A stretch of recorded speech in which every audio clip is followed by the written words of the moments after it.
Praise the lord. దేవుడు మనల్ని ప్రేమించి మనకు మరొక దినాన్ని అనుగ్రహిస్తూ వచ్చారు. అందుని బట్టి దేవునికి స్తోత్రం. ఉదయకాలము దేవుని వాగ్దానం. జకర్యా గ్రంథము 8వ అధ్యాయము 15వ వచనం. మేలు చేయ నుద్దేశించుచున్నాను గనుక భయపడుకుడి. ఉదయకాలము దేవుడు మనల్ని ప్రేమించి ఈ శ్రేష్టమైన వాగ్దానాన్ని మనకు అనుగ్రహిస్తూ వచ్చారు. మేలు చేయ నుద్దేశించుచున్నాను గనుక భయపడుకుడి. ఉదయకాలం దేవుడు మేలు చేయ నుద్దేశించుచున్నాను కనుక భయపడొద్దు అని వాగ్దానం చేస్తున్నాడు అనమాట.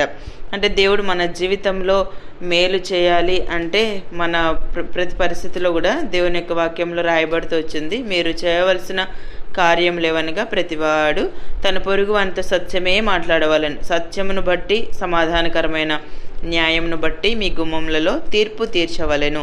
తన పొరుగు వాని మీద ఎవడును దుర్యోచన యోచింపకూడదు. అబద్ధ ప్రమాణం చేయ నిష్టపడకూడదు. ఇట్టివన్నీ నాకు అసహ్యములు. అంటే దేవునికి అయిష్టమైనవి మన జీవితంలో మనము జరగనుద్దేశిస్తే దేవుడు మన జీవితంలో మేలు చేయ నుద్దేశింపడు. ఎప్పుడైతే దేవుని మాట ప్రకారం చేయటానికి మనం ఇష్టపడతామో దేవుడు ఖచ్చితంగా మన జీవితంలో తాను అనుకున్నట్టుగా మేలు చేయ నుద్దేశిస్తాడు. అంతేకాకుండా భయపడుతున్న పరిస్థితుల్లో భయపడుకుడి అనే అభయాన్ని ప్రభు మనకు అనుగ్రహించేవారుగా ఉంటారనమాట. అక్కడున్న పరిస్థితులను బట్టి యూదా వారికి దేవుడు మేలు చేయని ఉద్దేశించుచున్నాను కనుక మీరు భయపడొద్దు అని వాగ్దానం చేస్తున్నాడు. ఉదయకాలం దేవుడు మనకు కూడా అలాంటి వాగ్దానాన్ని అనుగ్రహిస్తూ వచ్చారు, మేలు చేస్తానని. సో యెషయా గ్రంథం 46వ అధ్యాయం 11వ వచనం మనం చదివినట్లయితే, నేను చెప్పి ఉన్నాను దాన్ని నెరవేర్చేదను, ఉద్దేశించి ఉన్నాను సఫలపరిచేదను. సో దేవుడు మాట ఇచ్చాడు అంటే తప్పకుండా ఆయన నెరవేరుస్తాడు. అందుకే నేను చెప్పి ఉన్నాను దాన్ని నెరవేర్చేదను. దేవుడే మనతో చెప్పినప్పుడు దేవుడు ఖచ్చితంగా ఆ వాగ్దానాన్ని నెరవేరుస్తాడు. ఉద్దేశించి ఉన్నాను కనుక సఫలపరుస్తాను. దేవుడు ఉద్దేశిస్తే, దేవుడు చెప్తే ఖచ్చితంగా నెరవేరుస్తాడు, ఆయన సఫలపరుస్తాడు కూడా. ఇర్మియా గ్రంథం 29వ అధ్యాయం 11వ వచనం మనం చదివినట్లయితే, నేను మిమ్మును గురించి ఉద్దేశించిన సంగతులను నేను ఎరుగుదును, రాబో కాలమందు మీకు నిరీక్షణ కలుగునట్లుగా అవి సమాధానకరమైన ఉద్దేశంలే గాని హానికరమైనవి కాదు. ఇదే యెహోవా వాక్కు. ఉదయకాలం దేవుడు మన జీవితంలో సమాధానకరమైనటువంటి ఉద్దేశాలు ఆయన కలిగి ఉన్నాడు. అంతేకాకుండా మేలు చేయ ఉద్దేశించి ఉన్నాడు. సో ఆయన ఉద్దేశించి ఉన్నాడు కాబట్టి దాన్ని సఫలపరుస్తానని ఉదయకాలం వాగ్దానం చేస్తూ ఉన్నాడు. సో మనం కొన్నిసార్లు అనుకుంటాం, నా జీవితంలో దేవుడు ఏ ఉద్దేశాన్ని ఆయన కలిగి ఉన్నాడు, ఎప్పుడు ఈ ఉద్దేశాలు నెరవేరుస్తాడు. సో నా జీవితంలో నేను ఆశీర్వాదం పొందలేకపోతున్నాను, మేలును చూడలేకపోతున్నాను, ఎప్పుడు భయభీతులతో నా లైఫ్ నేను గడుపుతూ ఉన్నానని ఉదయకాలం నువ్వు ఆలోచిస్తూ ఉన్నావేమో. దేవుడు అనుకుంటే ఆయన ఏదైనా చేయగలడు. సో ఆయన మహోన్నతుడైన దేవుడు కనుక మన జీవితంలో ఆయన ఉద్దేశించిన సంగతులు రాబో కాలంలో మనకు నిరీక్షణ కలుగునట్లుగా అవి సమాధానకరమైన ఉద్దేశాలే మన దేవుడు ఆయన కలిగి ఉంటాడు. సో మనం కొన్నిసార్లు హానికరమైన వాటిని తలస్తూ ఉంటాం.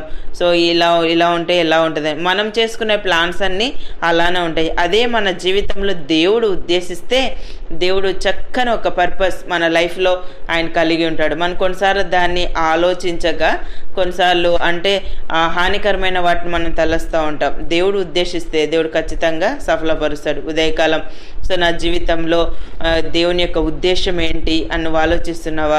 నీ భవిష్యత్తుని గురించే నువ్వు ఆలోచిస్తున్నావేమో. కొన్నిసార్లు సంతానాలు ఏమి ఉన్నప్పుడు ఆ పరిస్థితులను బట్టి మనం ఆలోచిస్తూ ఉంటాం. ఒంటరితనంలో సో కొన్నిసార్లు అనారోగ్య పరిస్థితులు, కొన్నిసార్లు దిక్కుతోచినటువంటి సమస్యలు గుండా మనం వెళ్తూ ఉంటాం. కొన్నిసార్లు మన కొలీగ్స్ మధ్య అసమాధానకరమైన పరిస్థితులు మనం ఎదుర్కొంటూ ఉంటాం. మనం పనిచేసేటువంటి స్థలాల్లో నీవు ఎక్కడ ఉన్నా కుటుంబంలోనే అలాంటి సమస్యలను ఫేస్ చేస్తున్నావేమో. దేవుడు ఉదయకాలం అంటున్నాడు, మేలు చేయ నుద్దేశించి ఉన్నాను కనుక భయపడుకుడి. సో మన దేవుడు మేలు చేసేటువంటి దేవుడు. కొన్నిసార్లు ఏంటో ఈ శాపం నా జీవితానికి అని మనం ఆలోచిస్తూ ఉంటాం. దేవుడు ఎప్పుడు కూడా మన శాపాస్పదంగా చేయడు, ఆయన ఆశీర్వాదంగా మన జీవితాన్ని మార్చేటువంటి దేవుడు. ఎప్పుడైతే మనం దేవుని మాట వింటామో, దేవుడు చెప్పినట్లు మనం చేయగలుగుతామో దేవుడు ఖచ్చితంగా మన జీవితంలో మేలునే ఆయన చేస్తాడనమాట.